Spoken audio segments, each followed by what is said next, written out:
In this episode, I want to go over a list that I gleaned and things I've done over the course of time to defend my home against potential wildfires. Stay tuned.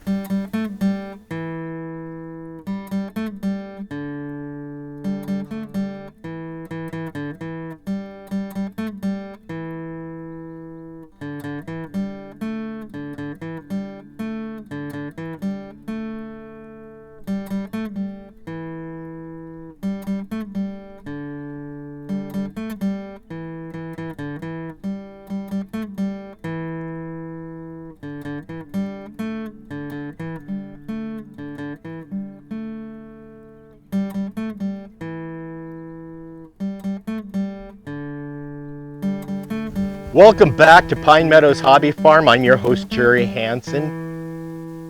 We experience no less than 3 major wildfires per year, all within a 10-mile radius of the homestead. Yep, 3, at least 3 minimum every year, all within a 10-mile radius of our farm. Now, over the years, we've had to evacuate several times.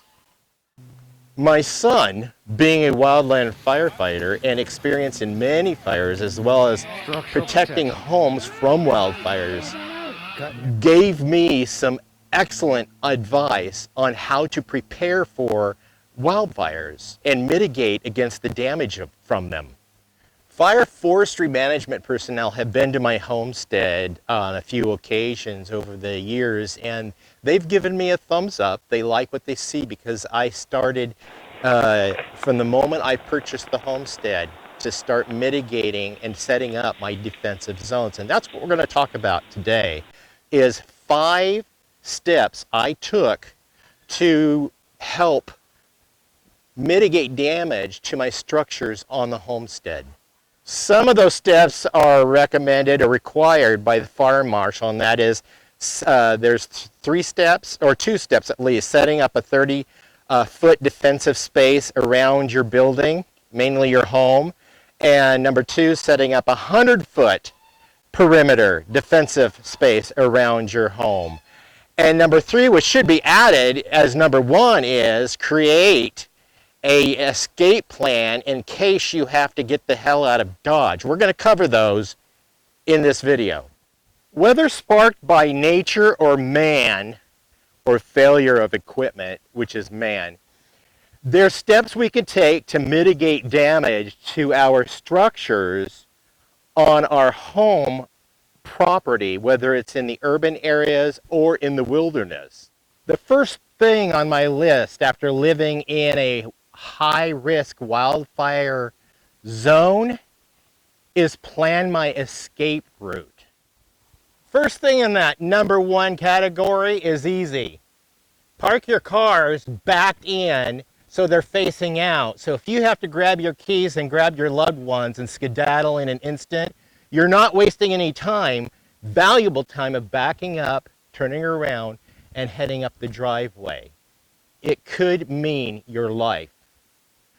Make sure your escape route, your egress, is free from dead and dying trees, or even a tree leaning over your driveway that could catch on fire and fall in front of you, like what happened on the episode we were creating for Discovery Channel's hit TV show, Homestead Rescue. Yeah, they put us to the test. That woke me up.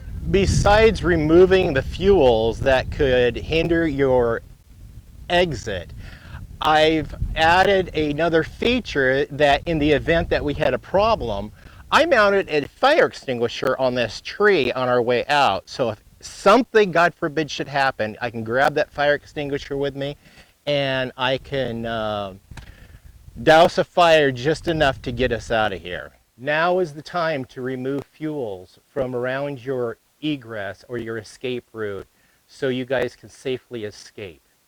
So also, since we're on the scope of vehicles, I want to show you guys what I carry.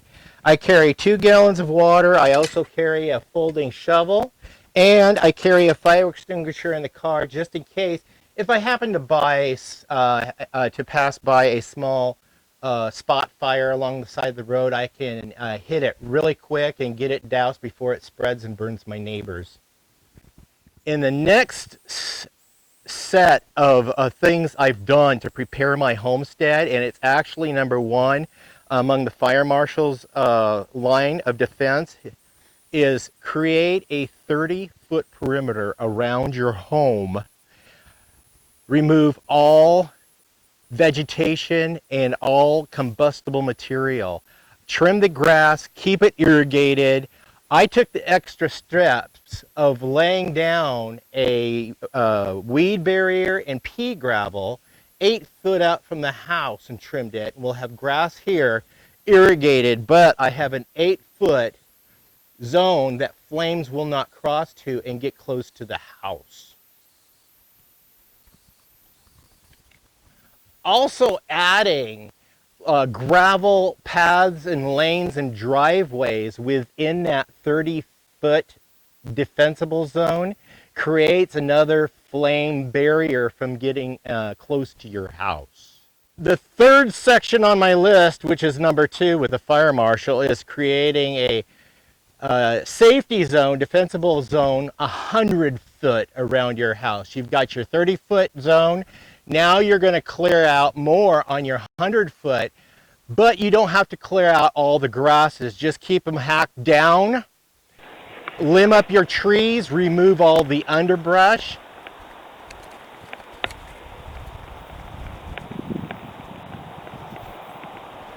The third thing as a landowner I needed to focus on was creating that second part, which is creating a 100-foot defensible space around the home. In this area, I removed all thick underbrush and unwanted bushes. At the time when I purchased the farm, I did not own a chainsaw. I made do with what I had, which was a saw, loppers, and pruners to begin the long, tedious task of clearing the fuel to make a safe environment for my homestead.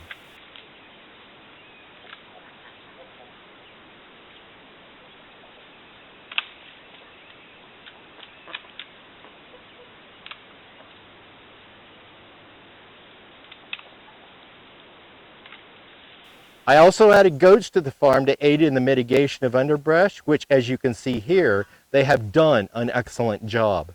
This is the same area you just seen in the clip with my using the loppers and pruners. Looks cleaner and safer, huh? I also try to keep this irrigated as well. Another thing I need to do was remove all the low tree limbs up to about 8 or 9 feet on larger trees. I cut down and cut up all the dead and dying timber off the land to reduce fire fuels. What you see here is the result of my hard work. Also cutting down grasses and removing vegetation 30 feet around all of my outbuildings.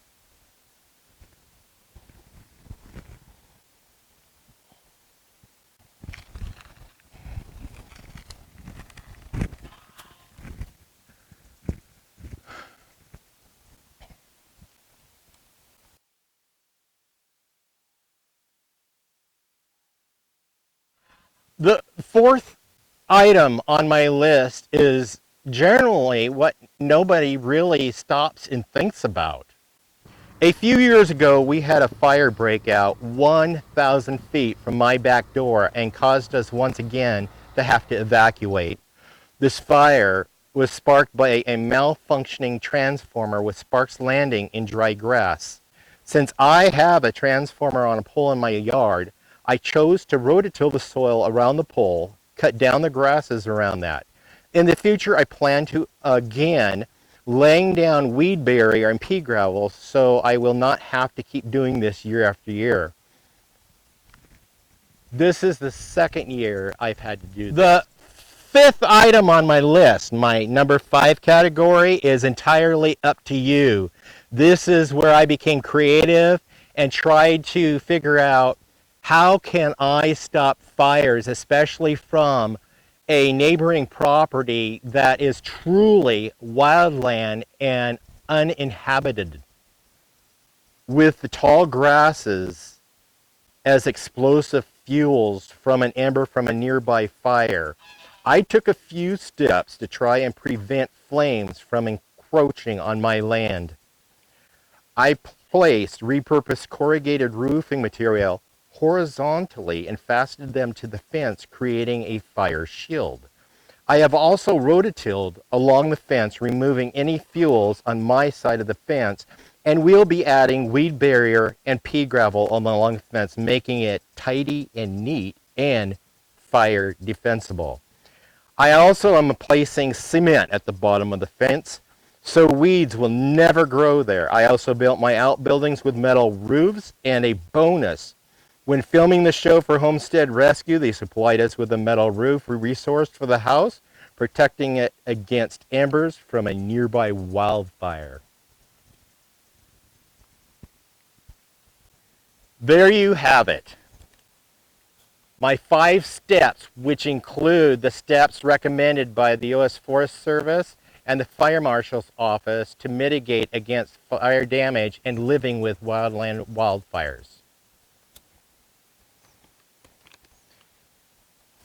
In the event there is no way of escape, I prepared a place. I have prepared an open, non-combustible space within my vegetable garden as I lay in more gravel paths and irrigate. Also plowing the adjoining space for a future garden space, creating even more defense against fire. I have added a large water storage tank to give us some extra tools in the event the power grid does go down. We can at minimum keep our safe area wet. Chances are we may not be rescued by helicopter like we did in our fire drill the Rainies put together for us on the television episode. You do not have to live in the wilderness to be subjected to the dangers of wildfires, as we witnessed a while back. We had several communities in our neighborhood laid waste to ash. Why? Some homes did not burn. Others did. Defensible spaces is the key. I hope everyone develops a plan and begins to work on it today.